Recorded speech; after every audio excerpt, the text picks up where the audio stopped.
Hello दोस्तों, प्रिया histology में आप सबका स्वागत है। जैसा कि आपको पता है दोस्तों, मैंने क्लास 6 हिस्ट्री एनसीईआरटी की एक सीरीज़ शुरू की है।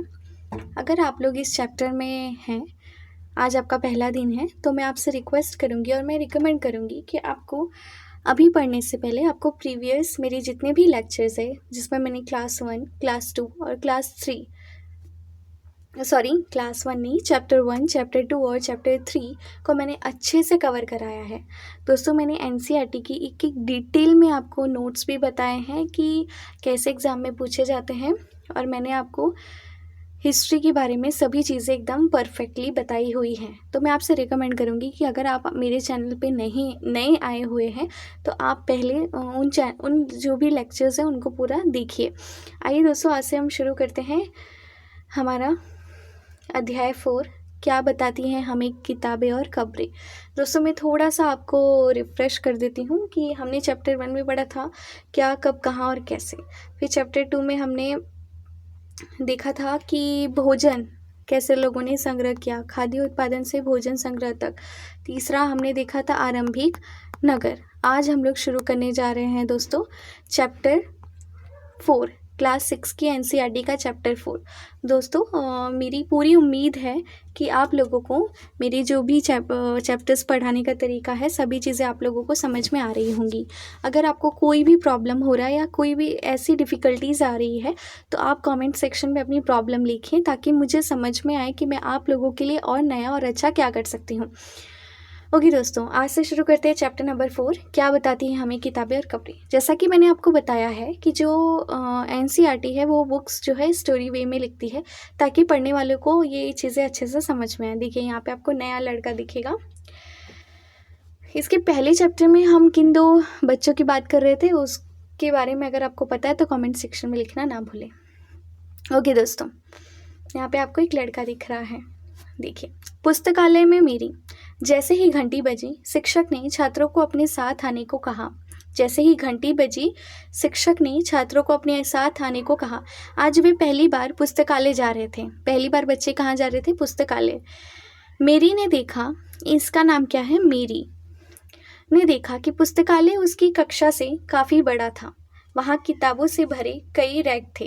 कोने में एक अलमारी थी जो मोटी मोटी किताबों से भरी थी। अलमारी थी किससे भरी थी? मोटी मोटी किताबों से। मेरी को एक अलमारी खोलने की कोशिश करते देख शिक्षक ने कहा, उस अलमारी में अलग अलग धर्मों से जुड़ी हुई महत्वपूर्ण किताबें हैं। क्या तुम्हें मालूम है कि हमारे पास वेदों का भी एक संग्रह है? मेरी सोचने लगी, वेद क्या है, चलो पता लगाएं। ओके दोस्तों, आपको मेरी का क्वेश्चन समझ में आया? वो लोग फर्स्ट टाइम कहाँ जा रहे थे? पुस्तकालय जा रहे थे। मेरी की जो भी शिक्षिका थी या शिक्षक थे, वो उनको पुस्तकालय ले जा रहे थे। जब वो पुस्तकालय गया तो उसने देखा कि वहाँ पर बहुत सारी किताबें थी। अलमारी थी जो कि किससे भरी हुई थी? किताबों से। तो मेरी ने एक अलमारी खोलने की कोशिश की।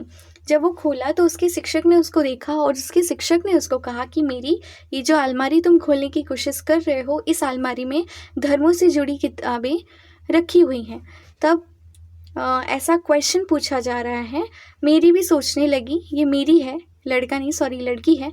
मेरी सोचने लगी कि वेद क्या है, चलो पता लगाए। दोस्तों, आज का जो हमारा चैप्टर है बहुत अच्छा है और ये धार्मिक चीज़ों से जुड़ा हुआ है। ठीक है दोस्तों, अगर आपको हमारे धर्म के बारे में जानने में रुचि है, हमारी सांस्कृतिक परंपरा के बारे में जानने में अगर आपको रुचि है, तो आप मेरे चैप्टर्स को स्किप मत करना। मैं आपको डिटेल में अच्छे से एक एक चीज़ें बताऊंगी, सभी चीज़ें बताऊंगी। नोट्स कैसे बनाते हैं, पढ़ते कैसे हैं, एग्ज़ाम के लिए कैसे ये सारे चैप्टर्स इंपॉर्टेंट है, सारी चीज़ें मैं आपको बताऊँगी। बस आपको दोस्तों एक काम करना है, मुझे एक चाहिए सब्सक्राइब आप लोगों से। दोस्तों, आप मेरे चैनल को सब्सक्राइब करिए। अगर आप देख रहे हैं तो ज़्यादा से ज़्यादा इसे शेयर भी करिए और लाइक्स भी करिए। क्या पता आपकी शेयरिंग से ये वीडियो किसी ऐसे स्टूडेंट को मिल जाए जिसे रियल में इसकी मदद हो। मुझे तो दोस्तों बहुत अच्छा लगता है पढ़ाना, क्योंकि मैं ये सोचती हूँ कि जो भी मेरे पास नॉलेज है मैं आप लोगों को भी बांट सकूँ और फ्री ऑफ कॉस्ट में बांट सकूँ। मैं उसके लिए आपसे 1 रुपये भी चार्ज नहीं लूँगी, या मैंने भी अपना कोर्स का कुछ भी बनाया नहीं है कि मैं आपको सब कुछ फ्री में प्रोवाइड कर रही हूँ। तो देखिए दोस्तों, हम शुरू करते हैं टॉपिक से कि दुनिया के प्राचीनतम साहित्यिक स्रोतों में एक। ठीक है, पढ़ते हैं। शायद तुमने वेदों के बारे में सुना होगा। वेद 4 है दोस्तों, आपने सुना है तो कमेंट सेक्शन में यस लिखना ना भूलें। अगर आप पहली बार जान रहे हैं आज, अगर आपको पहली बार पता चलेगा वेदों के बारे में, तो देखिए हमारे वेद हैं 4, ऋग्वेद, सामवेद, यजुर्वेद और अथर्ववेद। सबसे पुराना वेद है ऋग्वेद, जिसकी रचना लगभग 3500 साल पहले हुई। दोस्तों पहला क्वेश्चन रेडी। एग्ज़ाम में अगर कोई भी कॉम्पिटिटिव एग्ज़ाम की तैयारी आप कर रहे हैं तो उसमें आपको पहला क्वेश्चन रेडी हो गया। पहला क्वेश्चन ये है कि सबसे पुराना वेद कौन सा है। तो सबसे पुराना वेद है ऋग्वेद, जिसकी रचना 3500 साल पहले हुई है। दोस्तों आपको अपनी नोटबुक में नोट्स बनाना है। आपको सबसे पहले लिखना है कि वेद, फिर लिखना है वेदों के प्रकार, जो कि 4 प्रकार है, ऋग्वेद, सामवेद, यजुर्वेद और अथर्ववेद। फिर आपको दूसरा क्वेश्चन होगा कि सबसे पुराना वेद है ऋग्वेद, जिसकी रचना 3500 साल पहले हुई है। ऋग्वेद में 1000 से ज़्यादा प्रार्थनाएं हैं, जिसे सूक्त कहते हैं। अंडरलाइन कीजिए दोस्तों, जितना भी मैं आपको अंडरलाइन करने के लिए बोल रही हूँ वो सभी चीज़ें इंपॉर्टेंट है। आपको कहीं और किसी वीडियो में सब सिर्फ आपको पढ़ा देंगे, आपको ये नहीं बताएंगे कि चीज़ें इंपॉर्टेंट क्या है। मैं आपको सारी चीज़ें बता रही हूँ कि जो ऋग्वेद है उसमें 1000 से ज़्यादा ऋचाएँ हैं, उसे प्रार्थनाएं हैं। ठीक है दोस्तों, जिन्हें हम क्या कहते हैं, सूक्त कहते हैं। अब सूक्त का मतलब क्या होता है, अच्छी तरह से बोला गया। सूक्त हम उसे कहते हैं जिसे अच्छी तरह से बोला गया हो, उसे कहा जाता है सूक्त। ये विभिन्न देवी देवताओं की स्तुति में रचे गए हैं। इनमें से 3 देवता बहुत ही महत्वपूर्ण हैं। ओके दोस्तों, वेरी इंपॉर्टेंट। यूपीएससी हो, एसएससी हो या नेट एग्ज़ाम हो, किसी भी एग्ज़ाम में ये सारी चीज़ें दोस्तों आपसे पूछी जाती हैं। मैं आपको यहाँ पे एक एक चीज़ बता रही हूँ और मैं चाहती हूँ कि आप ये चीज़ें माइंड में रखें और याद भी हो जाए आपको अच्छे से। तो देखिए दोस्तों, ये जो ऋग्वेद है ना, पहला वेद, आपको ऐसा एग्जाम में पूछा जाएगा कि ऋग्वेद में कितने देवता महत्वपूर्ण है। तो आपको बताना है ऋग्वेद में 3 देवता महत्वपूर्ण है। पहले हैं अग्नि, दूसरा इंद्र, तीसरा सोम। अग्नि, इंद्र और सोम। फिर अग्नि आग के देवता है, अग्नि को आग का देवता कहा गया है। इंद्र युद्ध के देवता है। सोम एक पौधा है। सोम क्या है, एक पौधा है जिसमें से एक खास पेय बनाया जाता था। मैं ये भी बता देती हूँ दोस्तों, उसको कहते हैं सोम रस। ऐसा बोला जाता है कि पहले के देवी देवता सोम रस का पान किया करते थे। ओके, सोम एक पौधा है जिसमें खास पेय बनाया जाता था। वैदिक प्रार्थनाओं की ऋचा ऋषियों ने की थी। ये जो भी वैदिक प्रार्थनाएं हैं, इनकी रचना किसने की थी, ऋषि मुनियों ने की थी। आचार्य विद्यार्थियों को इन्हें अक्षरों, शब्दों, वाक्यों में बांटकर सस्वर पाठ द्वारा कंठस्थ करवाते थे। जो भी आचार्य थे उस टाइम की, जो भी गुरु थे, उनका काम ये रहता था कि ऋग्वेद की जितनी भी ऋचाएं हैं, सभी ऋचाओं को, जितने भी उनके विद्यार्थी होते थे, सबको वो सिखाते थे। जो विद्यार्थी थे उन्हें अक्षरों, शब्दों और वाक्यों में बांटकर सस्वर पाठ द्वारा कंठस्थ करवाते थे। अधिकांश सूक्तों के रचयिता सीखने और सिखाने वाले पुरुष थे। अंडरलाइन कीजिए दोस्तों, सूक्तों के रचयिता मतलब जो भी प्रार्थनाएं हैं उनके रचयिता, सीखने और सिखाने वाले सभी अक्सर कौन हुआ करते थे, पुरुष। कुछ प्रार्थनाओं की रचना महिलाओं ने भी की थी। कुछ की रचना किसने, महिलाओं ने भी की थी। ऋग्वेद की भाषा प्राक संस्कृत या वैदिक संस्कृत कहलाती है। अंडरलाइन कीजिए दोस्तों कि ऋग्वेद की जो भाषा है वो कौन सी भाषा है, तो ऋग्वेद की भाषा प्राक संस्कृत या वैदिक संस्कृत कहलाती है। तुम स्कूल में जो संस्कृत पढ़ती हो उससे यह भाषा थोड़ी सी भिन्न थी। आपने दोस्तों अगर स्कूल में संस्कृत पढ़ा होगा तो उस संस्कृत से ये ऋग्वेद की जो भाषा है वो भाषा थोड़ी अलग थी। आते नेक्स्ट पेज पर, संस्कृत और अन्य भाषाएं। देखिए दोस्तों, संस्कृत और अन्य भाषाओं में क्या अंतर है या कि ये भाषाएं कैसी होती थी। संस्कृत भाषा भारोपीय मतलब भारत और यूरोपीय भाषा परिवार का हिस्सा है। जो संस्कृत भाषा है दोस्तों वो भारत और यूरोपीय मतलब 2 देशों की भाषाओं से का मिलन है। भारत यूरोपीय भाषा परिवार का हिस्सा है। भारत की कई भाषाएं, असमिया, गुजराती, हिंदी, कश्मीरी और सिंधी एशियाई भाषाएं जैसे फारसी तथा यूरोप की बहुत सी भाषाएं जैसे कि अंग्रेजी, फ्रांसीसी, जर्मनी, यूनानी, इटालवी, स्पेनिश आदि इसी परिवार से जुड़ी हुई हैं। मतलब अंडरलाइन कीजिए दोस्तों, देखिए कितना अमेजिंग फैक्ट्स यहाँ पे दिया गया है कि ये जो भारोपीय भाषा है ना, संस्कृत भारोपीय भाषा, तो ये सारी जितनी भी भाषाएं हैं ना, असमिया, गुजराती, हिंदी, कश्मीरी, सिंधी, एशियाई भाषाएं और भी जितनी भी फारसी, यूरोप की बहुत सारी भाषाएं हैं, वो सभी भाषाएं ये भारोपीय परिवार से जुड़ी हुई हैं। उन्हें एक भाषा परिवार इसलिए कहा जाता है क्योंकि आरंभ में उनमें कई शब्द एक जैसे थे। उदाहरण के लिए मातृ संस्कृत, माँ हिंदी और मदर अंग्रेजी शब्द को देखो। मतलब इनका कहने का मतलब ये है कि सभी भाषाओं की जननी संस्कृत भाषा को ही मानी जाती है। मतलब सभी भाषाओं का जो उद्गम स्थान है वो है संस्कृत भाषा। ये हमारे लिए बहुत ही प्राउड वाली और गौरवान्वित होने वाली बात है। क्या तुम्हें इनमें कोई समानता नज़र आती है? उपमहाद्वीप में दूसरे भाषा परिवारों की भी भाषाएं बोली जाती हैं। जो भारतीय उपमहाद्वीप है ना, यहाँ पे दूसरे भाषा परिवारों की भी भाषा बोली जाती है। उदाहरण के लिए पूर्वोत्तर प्रदेशों में तिब्बत बर्मा परिवार की भाषाएं बोली जाती हैं। अगर आप पूर्वोत्तर साइड में जाएंगे ना, सिक्किम, नागालैंड, त्रिपुरा, मणिपुर, मिजोरम, तो वहाँ पर आपको तिब्बत बर्मा परिवार की भाषाएं देखने को मिलेंगी। तमिल, तेलुगु, कन्नड़ और मलयालम द्रविड़ भाषा परिवार की भाषाएं। आपको समझ में आ रहा होगा, यहाँ पे एक भारोपीय भाषा है, परिवार है, दूसरा है तिब्बत बर्मा परिवार की भाषा है, तीसरा है तमिल, तेलुगु, कन्नड़, मलयालम द्रविड़ भाषा परिवार। जबकि झारखंड और मध्य भारत के कई हिस्सों में बोली जाने वाली भाषाएं ऑस्ट्रो एशियाटिक परिवार से जुड़ी हुई हैं। यहाँ पे दोस्तों आपको ये समझना है कि हमारे देश में बहुत सारा भाषा परिवार है। एक है भारोपीय, दूसरा है तिब्बत बर्मा, फिर तीसरा हमने पढ़ा द्रविड़, चौथा पढ़ा हमने ऑस्ट्रो एशियाटिक परिवार। उन भाषाओं की सूची बनाओ जिनके बारे में तुमने सुन रखा है। उनकी भाषा परिवारों को पहचानने की कोशिश करो। हम जिन किताबों को पढ़ते हैं वे लिखी और छापी गई हैं। ऋग्वेद का उच्चारण किया जाता था और श्रवण किया जाता था। क्या बोल रहे हैं कि हम जिन किताबों को पढ़ते हैं वो लिखी और छापी गई होती हैं। जाहिर सी बात है, सही है। अभी भी आप जिन किताबों को पढ़ रहे हैं उसे लिखा और छापा गया है, लेकिन ऋग्वेद जो है उसका उच्चारण किया जाता था और श्रवण किया जाता था। मतलब उसे हम बोलते थे और सुनते थे, न कि पढ़ा जाता था। उसे पढ़ा नहीं जाता था। रचना के कई सदियों बाद इसे पहली बार लिखा गया। जब ऋग्वेद की रचना हुई उसकी कई सदियों बाद हमने ऋग्वेद को लिखने का सोचा। इसे छापने का काम तो मुश्किल से 200 साल पहले ही हुआ है। मतलब ऋग्वेद जो अभी आपको रिटन में देखने को मिलता है, लिखित रूप में देखने को मिलता है, वह काम लगभग 200 साल पहले ही हुआ है।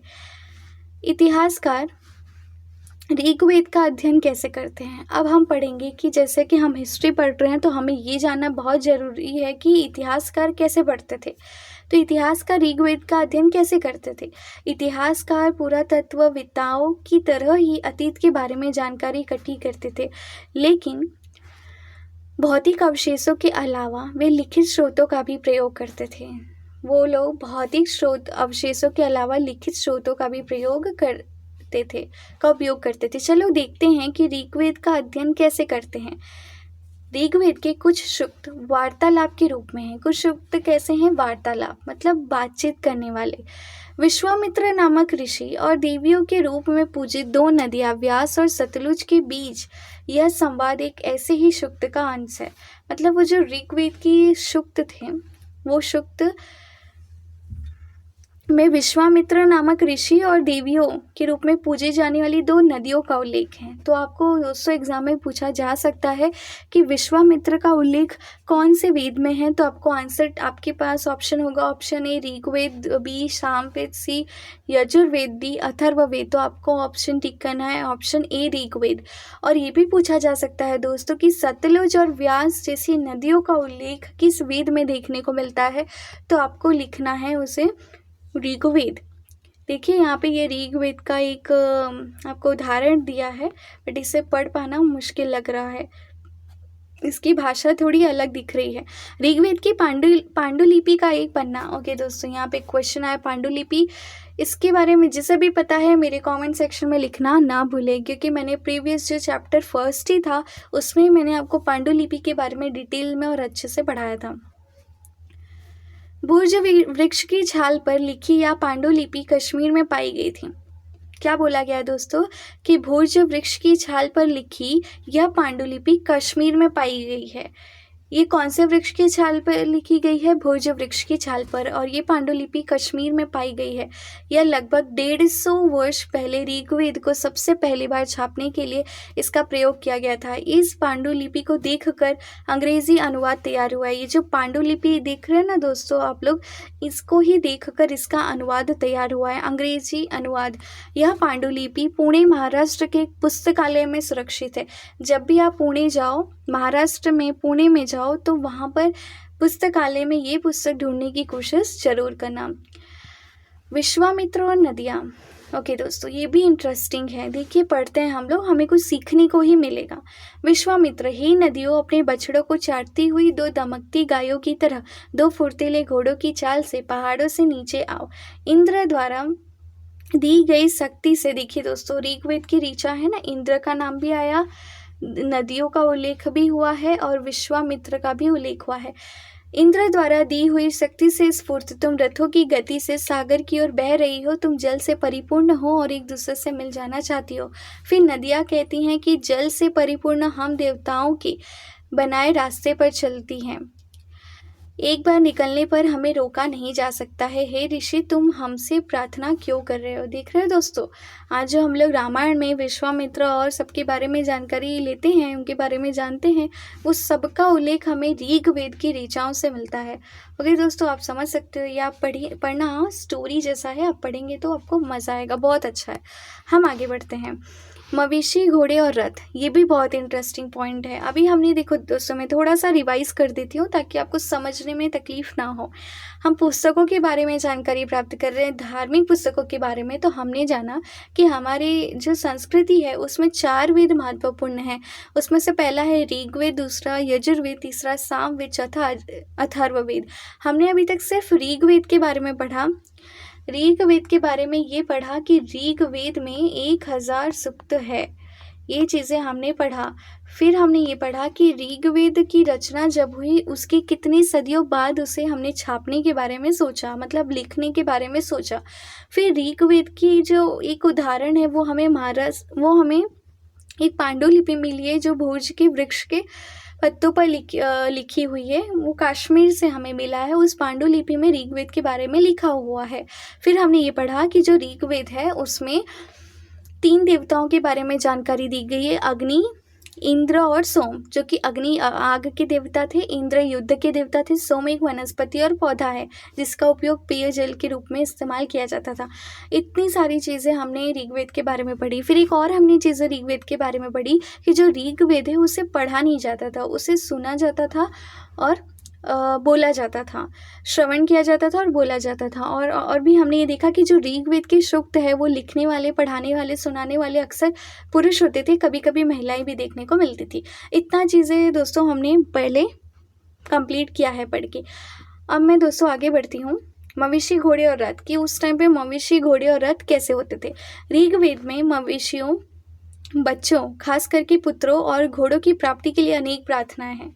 किसकी प्राप्ति के लिए? मवेशियों, बच्चों और घोड़ों की प्राप्ति के लिए बहुत सारी प्रार्थनाएं हैं। मतलब घोड़े, मवेशी और बच्चे, और खासकर पुत्रों।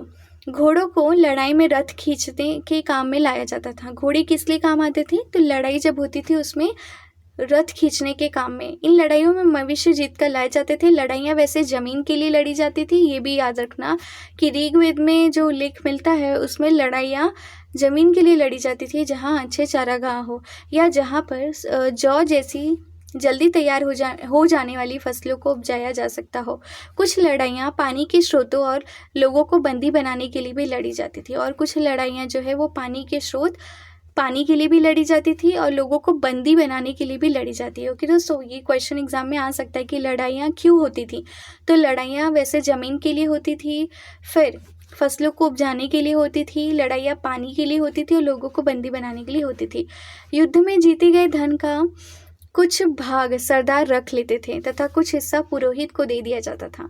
जब युद्ध कंप्लीट हो जाता था, युद्ध की समाप्ति हो जाती थी, तो युद्ध में जो जीतते थे वो धन का कुछ भाग सरदार रख लेते थे और कुछ हिस्सा जो था वो पुरोहितों को दे दिया जाता था। दोस्तों उस टाइम पे पुरोहितों का प्रचलन था। आज के टाइम पे हम पंडित वगैरह देखते हैं ना, ब्राह्मण, घर में पूजा पाठ होता है तो हम ब्राह्मणों से करवाते हैं, पुरोहितों को हम दान दक्षिणा देते हैं। ये सारी परंपरा हमारी सदियों से, मतलब बहुत अति प्राचीन है। शेष धन आम लोगों में बांट दिया जाता था, कुछ धन लोगों में बांट दिया जाता था, कुछ धन यज्ञ करने के लिए भी प्रयुक्त होता था, कुछ लोगों में बांट दिया जाता था और कुछ धन हम बचा के रखते थे कि हम यज्ञ कर सके। यज्ञ की आग में आहुति दी जाती थी। जो यज्ञ करते थे उसमें क्या होता था, आग में हम आहुति देते थे। आपने आज के टाइम पे भी देखा होगा दोस्तों, जब घर में पूजा पाठ होता है लास्ट में अंत में यज्ञ होता है, उस यज्ञ में हम आहुति देते हैं। ये आहुति देवी देवताओं को दी जाती थी। आपने देखा होगा, अगर आप घर में पूजा पाठ में बैठते हैं तो अगर आपने ये सारी चीज़ें नोटिस की होंगी। अगर नहीं बैठते हैं तो आप भी बैठना शुरू कीजिए, क्योंकि ये सारी चीज़ें हमारी धार्मिक परंपरा को दर्शाती हैं, जिसे बनाए रखना हमारा कर्तव्य है। घी, अनाज और कभी कभी जानवरों की भी आहुति दी जाती थी। देखिए दोस्तों, घी, अनाज और कभी कभी जानवरों की भी आहुति दी जाती थी। अधिकांश पुरुष इन युद्धों में भाग लेते थे, कोई स्थायी सेना नहीं होती थी। अधिकांश जो पुरुष थे वो युद्धों में भाग लेते थे, लेकिन लोग सभाओं में मिलते जुलते थे और युद्ध व शांति के विषय में सलाह मशवरा करते थे। वहाँ ये ऐसे लोगों को अपना सरदार चुनते थे जो बहादुर और कुशल योद्धा हो। देखो दोस्तों, लोग सरदार उनको चुनते थे कि जो कि बहादुर और कुशल योद्धा हो। ओके दोस्तों, आगे बढ़ते हैं। लोगों की विशेषता बताने वाले शब्द। लोगों का वर्गीकरण काम, भाषा, परिवार या समुदाय, निवास स्थान या सांस्कृतिक परंपरा के आधार पर किया जाता रहा है। लोगों का वर्गीकरण हम लोग काम, कि वो काम क्या करते हैं, कौन सी भाषा बोलते हैं, कौन से परिवार या समुदाय या किस प्रकार के निवास स्थान में रहते हैं और उनकी सांस्कृतिक परंपरा कैसी है, इसके आधार पर लोगों का वर्गीकरण किया जाता था। ऋग्वेद में लोगों की विशेषता बताने वाले कुछ शब्द को देखो। ऐसे दो समूह हैं जिनका वर्गीकरण काम के आधार पर किया गया है। देखिए दोस्तों, दो समूह हैं जिनका वर्गीकरण हमने काम के आधार पर किया है। पुरोहित, जिन्हें कभी कभी ब्राह्मण कहा जाता था, वो तरह तरह के यज्ञ और अनुष्ठान करते थे, और दूसरे लोग थे राजा। मतलब हमने लोगों का वर्गीकरण दो रूपों में किया है। पहला है पुरोहित, याद रखना लोगों का वर्गीकरण दो लोगों में, पुरोहित और दूसरे थे राजा। पुरोहित जिसे हम ब्राह्मण कहते थे, यज्ञ में जो यज्ञ और अनुष्ठान करवाते थे, और दूसरे थे राजा। ये राजा वैसे नहीं थे जिनके बारे में तुम बाद में पढ़ोगी। तुम मतलब कौन? मेरी। ये न तो बड़ी राजधानी और महलों में रहते थे और ना ही इनके पास सेना थी। हाँ, जब भी दोस्तों राजा का ख्याल आता है तो हम ये सोचते हैं राजा मतलब वो जो कि बड़ी बड़ी महलों में रहते हैं, बड़े बड़े सिपाही, सेना रक्षक होते हैं और बहुत सोना चांदी से उनका शरीर भरा होता है। तो वैसे राजा की बात नहीं कर रहे हैं। ये राजा वैसे राजा नहीं थे जिनके बारे में हम पढ़ेंगे, बाद में पढ़ेंगे। ये ना तो राजधानी और महल में रहते थे और ना ही इनके पास सेना थी और ना ही ये कर वसूलते थे। प्रायः राजा की मृत्यु के बाद उसका बेटा अपने आप ही शासक नहीं बन जाता था। इस समय मतलब ऋग्वेद का जब लिखा गया था ना, उसमें जिस काल के बारे में लिखा गया है, उस काल में ऐसा नहीं था कि राजा के मरने के बाद उसका बेटा ही शासक बन जाए, ऐसा नहीं था उस टाइम पर। जनता या पूरे समुदाय के लिए दो शब्दों का प्रयोग किया गया, ये भी अंडरलाइन है दोस्तों। जनता और समुदाय के लिए किन शब्दों का, ये सारी दोस्तों मैं जितना भी डिस्कस कर रही हूँ ना, ये सारी चीज़ें ऋग्वेद के बारे में डिस्कस कर रही हूँ। जनता या पूरे समुदाय के लिए दो शब्दों का इस्तेमाल होता था। एक था जन, जिसका प्रयोग हिंदी व अन्य भाषाओं में आज भी होता है, और दूसरा था विश, जिसे वैश्य शब्द से निकला है। इस विषय पर तुम अध्याय 5 में विस्तार से पढ़ोगे। ओके दोस्तों, अगर आपको अध्याय 5 विस्तार से पढ़ना है तो आप मेरे साथ जुड़े रहे, प्रिया हिस्टोलॉजी को सपोर्ट करें और मेरे चैनल को शेयर और लाइक तथा सब्सक्राइब करना ना भूलें। आपके एक एक व्यू से, आपके एक एक सब्सक्राइब से मुझे बहुत ही मोटिवेशन मिलता है और मुझे ऐसा लगता है कि मुझे आप लोगों के लिए बहुत सारे वीडियोस, बहुत सारे लेक्चर्स मैं आप लोगों के लिए बनाऊं। ओके दोस्तों, यहाँ पे इम्पॉर्टेंट है, याद कर लीजिए।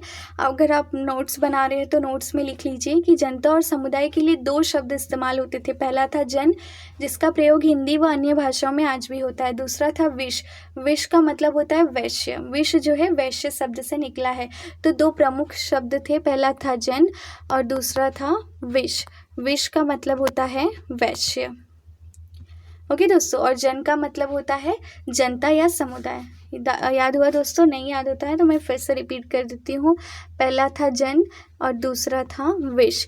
विश, विश को कहते हैं वैश्य, जो कि वैश्य से निकला है, और जो जन है वो समुदाय और जनता के लिए प्रयोग होता था। ऋग्वेद में विश और जनों के नाम मिलते हैं, इसलिए हमें पुरुजन या विश भरतजन या विश यदुजन या विश जैसे कई उल्लेख मिलते हैं। दोस्तों, जब आप ऋग्वेद पढ़ोगे ना तो आपको वहाँ पे जन और विश, ये जो 2 शब्द है ना, इसका बहुत ही प्रयोग देखने को मिलेगा। ओके दोस्तों, मैं बार बार आपसे कह रही हूँ कि जब भी आप इसे रिवीजन करेंगे ना तो अच्छे से करना, क्योंकि एग्ज़ाम में ये क्वेश्चन जो है ना वो डायरेक्टली आपसे पूछा जाता है। आपसे डायरेक्टली यही पूछा जाता है कि ऋग्वेद में विश और जो जनों के नाम का उल्लेख मिलता है, मतलब कौन सा वेद है ऐसा है जहाँ पे विश और जनों के नाम का उल्लेख मिलता है। तो आपको डायरेक्टली आंसर टिक करना है ऋग्वेद। अगर आपने सामवेद, यजुर्वेद या अथर्ववेद टिक कर दिया तो आपका आंसर वहीं पे रॉन्ग हो जाएगा, आपके 2 या 3 जितने भी मार्क्स है वो कट हो जाएंगे। इसलिए दोस्तों, अगर आप पढ़ रहे हैं तो अच्छे से रिविज़न करिए ताकि आपको एक एक चीज़ें अच्छे से याद रहे। जिन लोगों ने इन प्रार्थनाओं की रचना की वे कभी कभी खुद को आर्य कहते थे। ये भी अंडरलाइन कर दीजिए दोस्तों कि आर्य किसे कहा जाता था। तो जो लोग प्रार्थनाओं की रचना करते थे वो खुद को क्या कहते थे? आर्य। तथा अपने विरोधियों को दास या दस्यु कहते थे। ये भी क्वेश्चन आ सकता है कि आर्य किसे कहते हैं और दास किसे कहते हैं। तो दोस्तों, आपको बताना है, जो लोग प्रार्थनाओं की रचना करते थे वो लोग खुद को आर्य कहते थे, और जो लोग विरोधी थे उनको दास या दस्यु कहा जाता था। दस्यु वे लोग थे जो यज्ञ नहीं करते थे और शायद दूसरी भाषाएं बोलते थे। दस्यु वे लोगों को कहा गया है जो यज्ञ नहीं करते थे। बाद के समय में दास, स्त्रीलिंग दासी, ये तो आपको पता ही होगा, शब्द का मतलब होता है गुलाम हो गया। पहले तो दास विरोधी लोगों को कहा जाता था और शायद ये अलग भाषा बोलते थे, अलग जगह रहते थे, लेकिन बाद में गुलाम को दास को क्या कहने लगे? गुलाम। मतलब दास का मतलब होने लगा गुलाम। दास वे स्त्री और पुरुष होते थे जिन्हें युद्ध में बंदी बनाया जाता था। ठीक है दोस्तों, आपको समझ में आ रहा है? दास वे लोग होते थे जिन्हें युद्ध में बंदी बनाया जाता था। उन्हें उनके मालिक की जायदाद माना जाता था। दास जो होते थे ना, उन पर उनके मालिक का हिस्सा होता था। मतलब जितने भी मालिक थे जो युद्ध में दासों को जीत के लाए होते थे, वे सोचते थे कि मेरे दास पर सिर्फ और सिर्फ मेरा हक है। उन्हें एक इंसान की तरह नहीं, एक वस्तु की तरह देखा जाने लगता था। जो भी काम मालिक चाहते थे उन्हें सब करना पड़ता था। मालिक के अंदर जितनी भी इच्छाएं रहती थी, वो जो भी काम करवाना चाहते थे वो सारा काम दासों को करना पड़ता था। जिस युग में उपमहाद्वीप के उत्तर पश्चिम में ऋग्वेद की रचना हो रही थी, उसी समय दूसरी जगहों पर एक अलग तरह का विकास हो रहा था। देखो क्या हो रहा था वहाँ, क्या हो रहा था, आगे देखते हैं दोस्तों। आपको ऋग्वेद अच्छे से समझ में आया? अगर आपको ऋग्वेद एकदम अच्छे से समझ में आया, ऋग्वेद क्या है, इस वेद के महत्वपूर्ण देवता कौन है, अग्नि, इंद्र और सोम, इसके अलावा इसे कितने साल पहले लिखा गया है, इसमें कितनी ऋचाएँ हैं, फिर आर्य कौन थे, दस्यु लोग कौन थे, गुलाम किसे कहा जाता था, ये सारी बातें किस में लिखी गई है? ऋग्वेद में। और इस चैप्टर्स में ये सारी चीज़ें बताई गई हैं। तो दोस्तों, मेरी उम्मीद है कि आप ये जो भी मैं आपको वीडियोस पढ़ा रही हूँ ना, आप डेली अगर मेरी वीडियोस को सुनने के बाद आप डेली इसे रिवाइज़ करते हो तो ये आपके लिए बहुत ही बेनिफिशियल होगा। दोस्तों, आपको बस 2 काम करना है। एक तो रिवीजन करना है, मन से रिवीजन कीजिए, एकदम दिल लगाकर करिए। मैं जितनी भी चीज़ें आपको बता रही हूँ वो सारी चीज़ें अगर आपने दिमाग में रख ली तो रियल में मैं आपको बोल रही हूँ, आपको एनसीईआरटी में कहीं से कहाँ तक कोई भी तकलीफ नहीं आएगी और आपको इसके बाद कोई और जगह भी भटकना नहीं पड़ेगा। आपको ये सारी चीज़ें एक जगह में अच्छे से बता दे रही हूँ। ठीक है दोस्तों, देखते हैं ये हमारा जो चैप्टर है, देखते हैं आगे। बोला है कि क्या बोल रहा है कि जब ऋग्वेद की रचना हो रही थी तो दूसरी जगह कोई और घटना भी घटित हो रही थी। देखते हैं क्या है वो। खामोश प्रहरी, कहानी महापाषाणों की। अगले पृष्ठ की चित्रों को देखिए। ठीक है, हम देख लेते हैं चित्रों को। आइए देखते हैं, ये रहा चित्र महापाषाण। ओके दोस्तों, आप मुझे बताइए, कमेंट सेक्शन में लिखिए कि महापाषाण का मतलब क्या होता है। अगर आपने मेरे प्रीवियस जितने भी लेक्चर से देखे हैं तो आप कमेंट सेक्शन में लिखिए। अगर आपने नहीं देखा है तो उन लेक्चर्स को देखिए, चैप्टर 1, 2, 3 को अच्छे से समझिए। अगर आपको उसमें कोई भी तकलीफ आ रही है तो कमेंट सेक्शन में लिखिए और मुझसे कांटेक्ट कीजिए। ठीक है दोस्तों, आपको कोई भी तकलीफ हो रही है, मैं आपको वापस से चीज़ें समझाऊंगी। आपका डाउट होगा तो मैं डाउट सेशन लूँगी, उसमें मैं सारी चीज़ें आपके क्लियर करूँगी। फिर ठीक है, महापाषाण को हमने देख लिया है यहाँ पर। अब देखते हैं ये शिलाखंड महापाषाण, महा मतलब होता है, देखिए दोस्तों यहाँ पर बता दिया है, बड़ा, पाषाण मतलब पत्थर, नाम से जाने जाते हैं। ये पत्थर दफन करने की जगह पर लोगों द्वारा बड़े करीने से लगाए गए थे। ये पत्थर दफन करने की जगह पर लोगों द्वारा बड़े करीने से लगाए गए थे। महापाषाण कब्र बनाने की प्रथा लगभग 3000 साल पहले शुरू हुई है। महापाषाण क्यों बनाते थे दोस्तों, पता है आप लोगों को? कब्र बनाने के लिए। और ये कब्र बनाने की जो प्रथा है वो 3000 साल पहले की है। यह प्रथा दक्षिण भारत, उत्तर पूर्वी भारत और कश्मीर में प्रचलित थी। मतलब जो दफनाने की प्रथा थी वो और कब्रें बनाने की प्रथा थी वो 3000 साल पहले शुरू हुई थी। कहाँ हुई थी? दक्कन में, दक्षिण भारत, उत्तर पूर्वी भारत और कश्मीर में प्रचलित हुई थी। कुछ महत्वपूर्ण महापाषाण पुरा स्थल मानचित्र 2 में दिखाए गए हैं। कुछ महापाषाण जमीन के ऊपर ही दिख जाते हैं और कुछ जमीन के भीतर होते हैं। अंडरलाइन कीजिए, कुछ महापाषाण स्थल जो है वो जमीन के अंदर दिखते हैं और कुछ जो है जमीन के ऊपर पाए जाते हैं। देखिए दोस्तों, ये जमीन के अंदर है, ये कब्र है, किसी की कब्र के लिए बनाया गया होगा। कई बार पुरातत्वविदों को गोलाकार सजाए हुए पत्थर मिले हैं, कई बार अकेला खड़ा हुआ पत्थर मिलता है। यही एकमात्र प्रमाण है जो जमीन के नीचे कब्रों को दर्शाते हैं। अभी हम लोग किसके बारे में देख रहे हैं? कब्र बनाने की पद्धति। महापाषाणों के निर्माण के लिए लोगों को कई तरह के कार्य करने पड़ते थे। हमने जो कार्यों की सूची बनाई है उन्हें क्रमबद्ध करो। गड्ढे खोदना, शिलाखंडों को ढोकर लाना, बड़े बड़े पत्थरों को तराशना और मरे हुए को दफनाना। इन सब कब्रों में कुछ समानताएं हैं। सामान्यतः मृतकों के पास किस्म के मिट्टी के बर्तनों के साथ दफनाया जाता था, जिन्हें काले लाल मिट्टी के बर्तनों, ब्लैक एंड रेड वेयर के नाम से जाना जाता था। इनके साथ ही मिले हैं लोहे के औजार और हथियार, घोड़े की कंकाल और सामान तथा पत्थर और सोने के सिक्के। मतलब ये जो कब्र ये लोग दफनाते थे, कब्र में मरे हुए इंसान को जब दफनाते थे तो उसके साथ ही कुछ किस्म के बर्तन भी देखने को मिले हैं और बहुत सारे लोहे के औजार, हथियार, लोहे के और घोड़ों की कंकाल और पत्थर और सोने के गहने भी प्राप्त हुए हैं। ये देखिए दोस्तों, यहाँ पे आपको औजार दिख रहा होगा, ये तलवार जैसा कुछ दिख रहा है। ये सारी चीज़ें, ये देखिए, ये सारी चीज़ें कब्र से मिली हैं। बाई और घोड़ी के लिए सामान और बाई और कुल्हाड़ी और एक कटार, ये सारी चीज़ें हमें कब्र से मिली हैं। लोगों की सामाजिक असमानताओं के बारे में पता करना। ओके, एक मिनट, इतना ही है, पढ़ लेते हैं हम लोग, कंप्लीट ही कर लेते हैं, फिर कल से हम लोग नेक्स्ट चैप्टर शुरू करेंगे। इनाम गांव से एक विशिष्ट व्यक्ति की कब्र मिली है। ठीक है, देखिए दोस्तों, बहुत ही इंपॉर्टेंट है, आपको एग्जाम में आएगा कि इनाम गांव से किसकी कब्र मिली है। देखिए, ये क्वेश्चन इंपॉर्टेंट है। इनाम गांव को खोजो। यह भीमा की सहायक नदी घोड़े के किनारे एक जगह है। इस जगह पर 3600 से 2700 साल पहले लोग रहते थे। यहाँ वयस्क लोगों को प्रायः गड्ढे में सीधा लिटा कर दफनाया जाता था। उनका सिर, ये सारी चीज़ें दोस्तों इंपॉर्टेंट है कि कहाँ से कब्र मिली है, इनाम गांव से। कैसी व्यवस्था थी?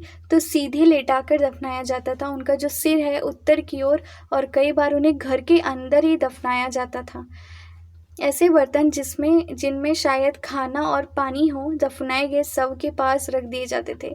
एक आदमी को 5 कमरे वाले मकान के आंगन में 4 पैरों वाले मिट्टी के एक बड़े से संदूक में दफनाया गया था। बस्ती के बीच में बसा यह घर गांव के सबसे बड़े घरों में से एक था। इस घर में एक अनाज का गोदाम भी था और शव के पैर मुड़े हुए थे।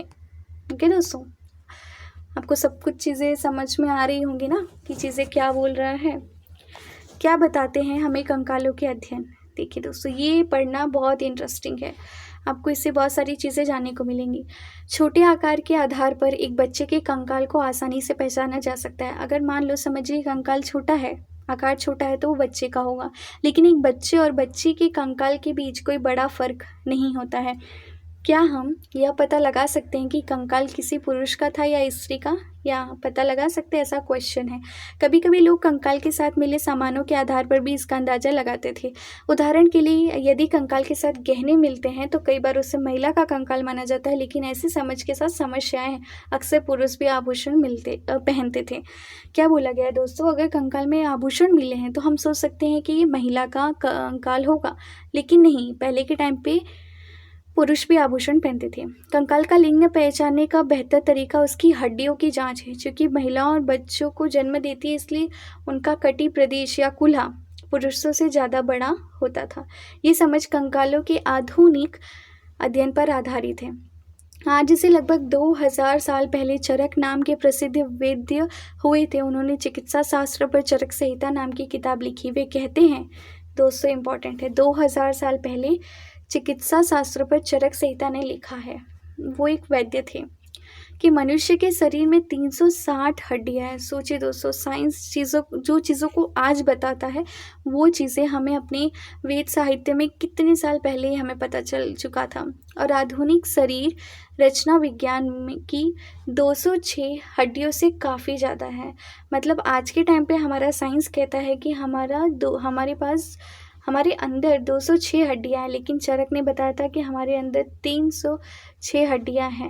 ठीक है दोस्तों, संभवतः चरक ने अपनी गिनती में दांत और हड्डियों के जोड़ और कार्टिलेज को जोड़कर यह संख्या बताई थी। कितना इंटरेस्टिंग फैक्ट है ना दोस्तों। देखिए, मज़ा आ रहा होगा आप लोगों को भी पढ़ के कि जो चीज़ें साइंस हमें आज बता रही है, वो चीज़ों की रचना कितने सालों पहले हमें हो गई थी।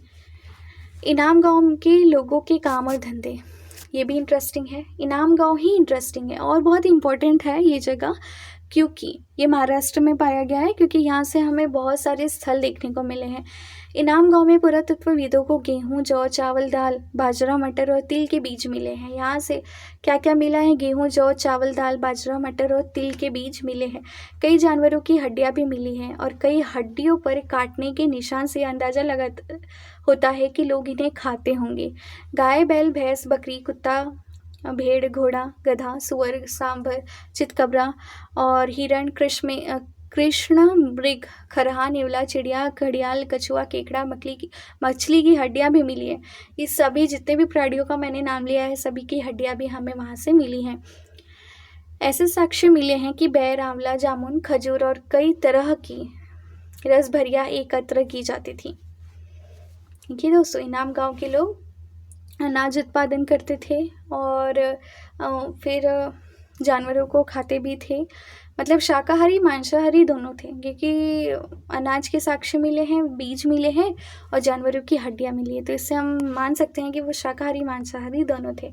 ओके दोस्तों, उपयोगी शब्द इधर हमने क्या क्या पढ़ा? वेद, प्रार्थना, भाषा, रथ, यज्ञ, राजा, दास, महापाषाण, कब्र, कंकाल और लोहा।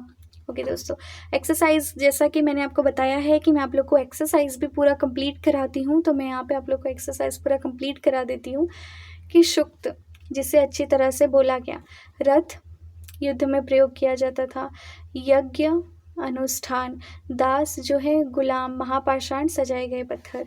ओके दोस्तों, आपको ये चीज़ें समझ में आ रही है? अपने नोट्स में आप आंसर लिख लीजिए।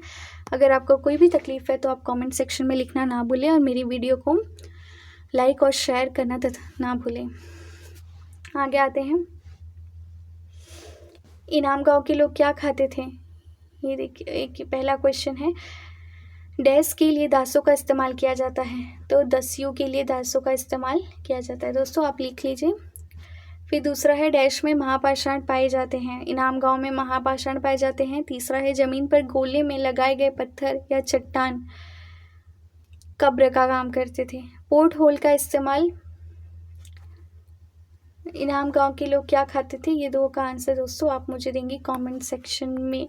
अगर आप मुझे अच्छे से आंसर देते हैं तो मैं समझूंगी कि आपको मेरी चीज़ें, पढ़ाई हुई चीज़ें आपको अच्छे से समझ में आ रही हैं। कुछ महत्वपूर्ण तिथियां देख लेते हैं। वेदों की रचना 3500 साल पहले, महापाषाण का निर्माण 3000 साल पहले, इनाम गांव में कृषकों का निवास 3600 से 2700 वर्ष पहले, चरक लगभग 2000 साल पहले इन्होंने चरक संहिता लिखी है। ओके दोस्तों, आपको ये चैप्टर अगर पसंद आया, आज मैंने एक ही लेक्चर में आपको पूरा चैप्टर जो था हमारा 4 क्या बताती हैं किताबें, एक ही लेक्चर में मैंने आपको कंप्लीट करा दिया है। आपको कहीं से कहाँ तक कोई भी तकलीफ़ नहीं आएगी। अब मैं ऐसा सोच रही हूँ कि मैं एक लेक्चर्स का 2-3 वीडियो बनाने से अच्छा कि मैं एक ही लेक्चर्स में आपको सारा कंटेंट प्रोवाइड कर दूँ, वो आपके लिए भी पढ़ने में अच्छा होगा। ओके दोस्तों, मैं रिकमेंड करूँगी ना कि आप 1.5 की स्पीड से देखिए, क्योंकि 1.5 की स्पीड से देखेंगे ना तो आपको चीज़ें फटाफट समझ में आएंगी और आपको पढ़ने में बोर भी नहीं लगेगा। ठीक है दोस्तों, अगर आपको ऐसा लगेगा कि आपको 1.5 या 2 की स्पीड से देखना है वीडियो, तो आप देख सकते हैं, आपको ये फ़ायदेमंद होगा। ओके दोस्तों, और लास्ट में यही बोलूँगी कि मेरी वीडियो को लाइक, शेयर और सब्सक्राइब करना ना भूलें। Thank you.